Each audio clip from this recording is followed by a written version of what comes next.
Olá, galera, tudo bem com vocês? Hoje a gente vai começar a nossa aula revisional referente ao tema 1. Então, na unidade 2, fala um pouquinho aí sobre a questão do consumo de energia, sobre a energia eficiente. Só que antes de começar o tema 1, a gente vai falar um pouquinho dessa imagem aqui que nós discutimos em sala de aula, onde ela representa o índice de energia que é usado aí no nosso cotidiano. Não apenas no Brasil, mas em todo o mundo. Então, a importância de você ter a energia e de você utilizar a energia. E aí, a gente discutiu sobre essas ideias e vocês responderam aí o exercício 1, 2, 3 e 4. Para começar o tema 1, gente, nós vamos falar aí sobre o índice de gasto que nós temos de energia. Então, quando a gente fala de consumo, quer dizer que algo foi utilizado. E aí, para calcular esse consumo no nosso dia a dia, nas nossas casas, né? Em algumas empresas e assim por diante. Aonde tiver energia elétrica, eu vou ter que calcular esse consumo para que eu possa lá na frente, né, pagar. E aí, gente, para calcular esse consumo, é usada aí uma unidade muito importante, que é a potência, né? Então, através de um aparelho, é calculado a potência de energia que foi gasta dentro de um sistema. Então, para calcular a potência, nós vamos utilizar aí a variação de energia dividido pela variação de tempo. Então, a energia ela foi utilizada dentro de um período e aí eu consigo calcular, por exemplo, qual foi o índice de energia que eu gastei em 10 dias, em 15 dias, em 20 dias. A unidade que representa essa variação de energia é, no caso, a potência é a unidade watts.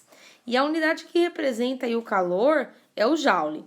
Então, normalmente a gente vai estar utilizando essas unidades para calcular aí a potência. Além de calcular a potência, nós temos um outro tipo de cálculo, tá? A gente consegue calcular também a variação de energia. Então, por exemplo, eu quero saber qual foi a energia gasta aí dentro do meu sistema. Então, eu quero saber qual foi a variação de energia que foi movimentada em um período. Então, eu também consigo calcular. Então, eu vou pegar aí, para saber a variação de energia, eu vou pegar a potência, então eu vou precisar lá do valor da potência e vou fazer vezes a variação de tempo. Por que tempo, gente, aparece tanto na potência como na variação de energia? Porque o calor que está sendo aí movimentado, ele ocorre dentro de um intervalo de tempo. Então, ele pode ocorrer aí, por exemplo, em 2 horas, em 5 horas, em 48 horas e assim por diante. O tempo ele vai determinar aí esse período em que foi gasto algum tipo de energia.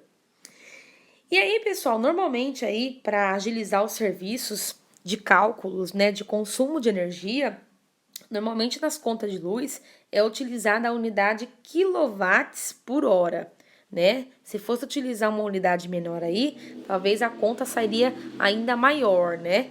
Então, utilizando dessa forma, eles conseguem passar toda aí a estrutura do corpo em que você utilizou durante aí 20, 30 dias. E aí, gente, logicamente que não pode esquecer da unidade de Joule, que representa aí o nosso calor, né? O calor que foi usado aí durante um intervalo de tempo.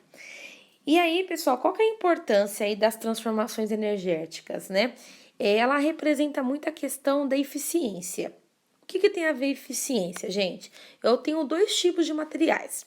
Um material, os 2 materiais podem ser bons. Vamos dizer que são materiais sintéticos bons. Só que um material, ele vai ser um pouco melhor. Ele vai trazer mais vantagens do que o outro material. E qual é a vantagem principal aí?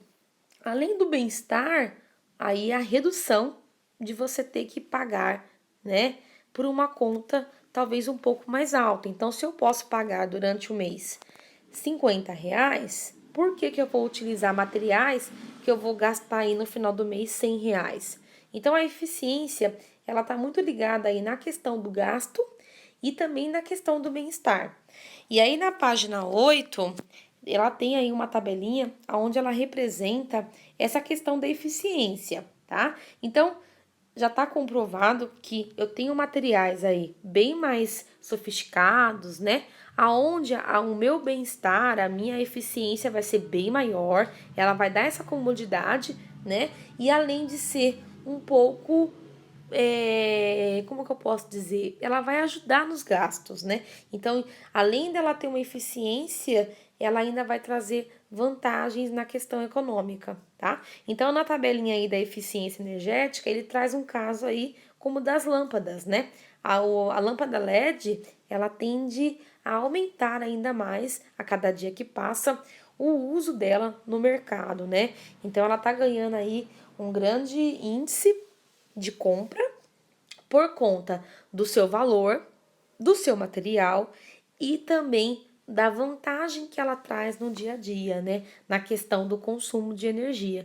Então, vai ficando para trás aí alguns tipos de lâmpadas, como por exemplo a incandescente, porque esse mercado novo ele vem trazendo mais vantagens do que o mercado que estava aí, que durou durante muito e muito tempo.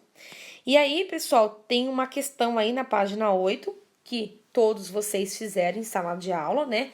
Essas questões que aparecem no decorrer do tema é uma questão pessoal, vocês vão responder de acordo com o entendimento de vocês. E vamos para a página 9. Gente, na página 9 ficou o nosso laboratório, né? Então, infelizmente, na semana que a gente iria fazer esse experimento, a gente recebeu a notícia que a escola teria que fechar, então não ia dar para dar sequência aí ao nosso experimento. Mas a prof vai deixar lá no grupo do WhatsApp e também pelo Vindimo um link de um vídeo no YouTube que ele mostra um pouquinho aí de como seria o nosso laboratório de forma presencial. Então tem um vídeo onde ele mostra esse tipo de energia, tá? Que a gente iria fazer todos juntos na nossa aula de laboratório, ok? Se alguém tiver alguma dúvida, não tenha vergonha, manda no grupo do WhatsApp, pode mandar pelo Vindimo, pode mandar lá no fórum de discussão do UNOI, tá? Vocês fiquem à disposição. Esse conteúdo já foi passado em sala de aula e aí agora nós estamos aí trabalhando com a parte revisional, ok? Valeu, galera, até mais!